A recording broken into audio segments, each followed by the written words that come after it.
అభివృద్ధి సంక్షేమం సీఎం జగన్మోహన్ రెడ్డితోనే సాధ్యం. వచ్చే ఎన్నికల్లో వైసీపీ ప్రభుత్వానికి పట్టం కట్టండి. పిలుపునిచ్చిన MLA Pamula Pushpasreevani. Welcome back. అభివృద్ధి సంక్షేమ రథసారథి జగన్మోహన్ రెడ్డి ప్రభుత్వానికి మరోసారి పట్టం కట్టాలని కురుపాం నియోజకవర్గ వైసీపీ ఎమ్మెల్యే అభ్యర్థి పాముల పుష్పశ్రీవాణి కోరారు. పార్వతీపురం మన్యం జిల్లా గుమ్లక్ష్పురం మండల కేంద్రంలో పార్టీ శ్రేణులతో కలిసి భారీ ర్యాలీ నిర్వహించారు. పెద్ద ఎత్తున తరలివచ్చిన అభిమానులు, కార్యకర్తలు జై జగన్ జై జై జగన్ అంటూ నినాదాలు చేస్తూ ర్యాలీ నిర్వహించారు.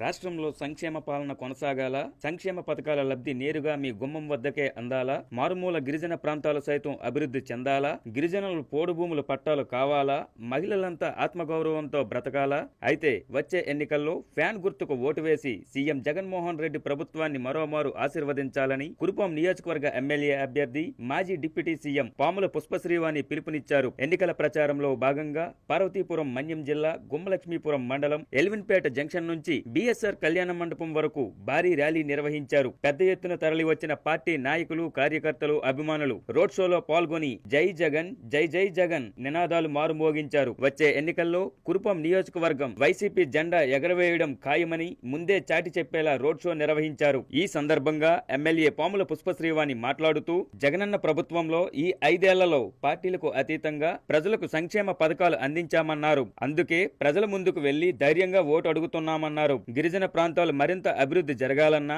రాష్ట్రంలో సంక్షేమం, అభివృద్ధి పాలన కొనసాగాలన్నా జగన్మోహన్ రెడ్డిని ముఖ్యమంత్రిగా చేసుకుందామని పిలుపునిచ్చారు. మే 13న జరగనున్న సాధారణ ఎన్నికల్లో ఫ్యాన్ గుర్తుపై 2 ఓట్లు వేసి ఎమ్మెల్యేగా తనను, ఎంపీగా డాక్టర్ గుమ్మ తనుజరాణిని గెలిపించాలని కోరారు.